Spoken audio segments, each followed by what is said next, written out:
Hey everyone, Scott J. Way from Crucible Custom Props, Norfolk Lab, and all the forums here. And today we have a Darth Vader DV6 Return of the Jedi stunt. And of course, I don't know if you guys can see him, but as soon as I start speaking, he runs up and it's time for camera time, I guess. The Chunky's making his kind of butt appearance. But anyway, so this is another DV6.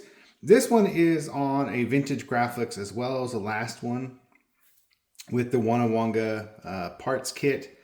So wanga provides the kobold, the T-track, the clamp parts, which is a steel, maybe it's aluminum, little shroud deal here, the control box, the bike valve that's made to fit in here, and it comes with a plastic ball catch, but this is a real ball catch. It comes with the shroud, the key ring thingy or whatever that is up here, this knob, and the bolts, the Allen head bolts that go in here, and the template. Oh, and also the threaded rod here in the Delrin core.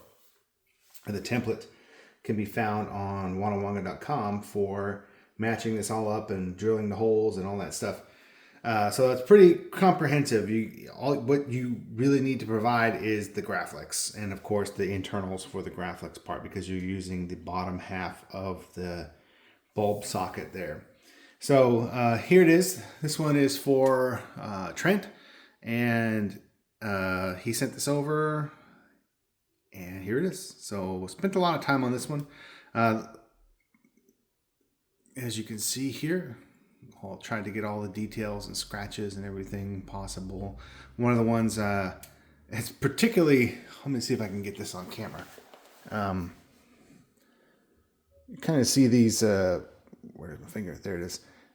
These kind of scratch marks. Those are on the original like that, where it's kind of chipped underneath and then painted over. I wanted to really kind of capture that as well. There's another spot on the other side where you have kind of similar scars like that are shown up. Tried to really get those details in there, all the scratches, the weird teeth mark, grip marks, or whatever they are, all the little scratches and stuff. Tried to do it as best I could on the available reference. Pretty cool. And yes, I did cut the ball catch on this one as well.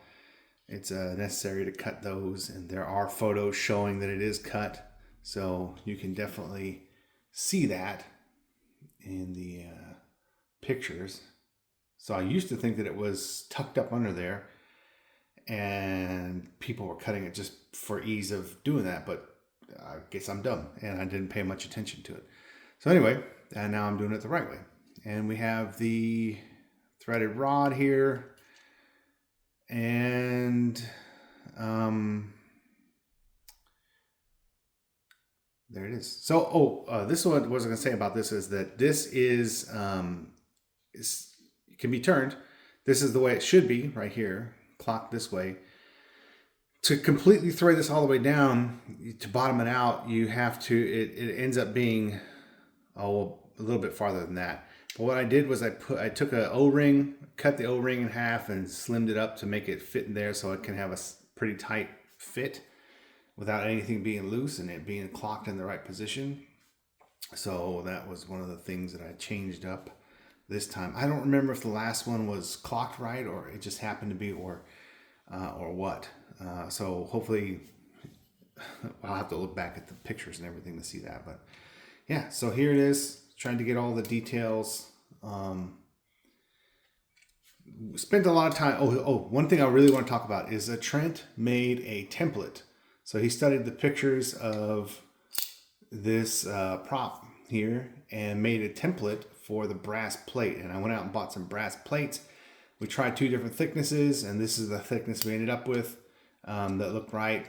And so he came up with a template to basically a sticker, a stencil, that goes onto the brass plate, and then I trim it by hand down to the template.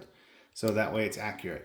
The last one I did had a pre-cut template that I actually had to trim down a little bit because it was the wrong size.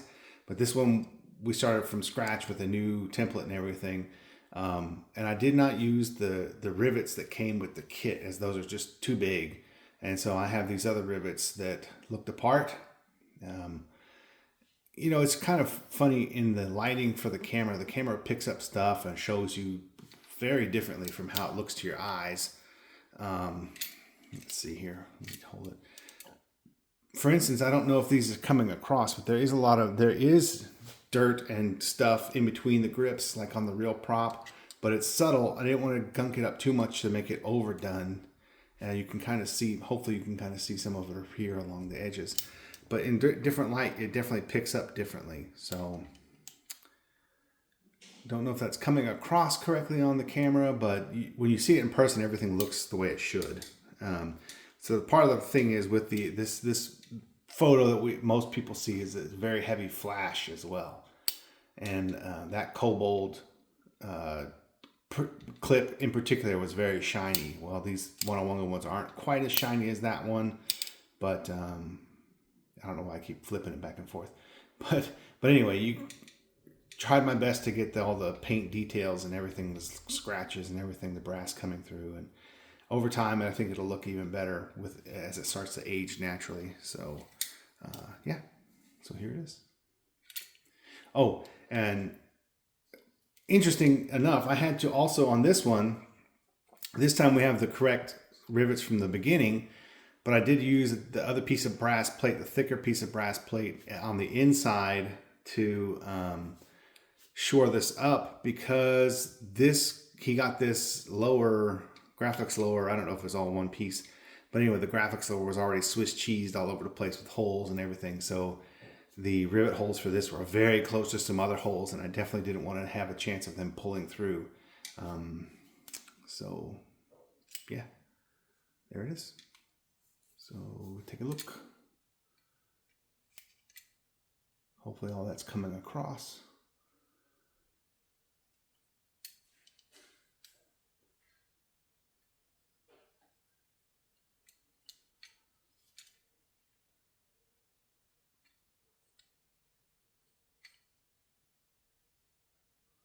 All right, thanks for watching.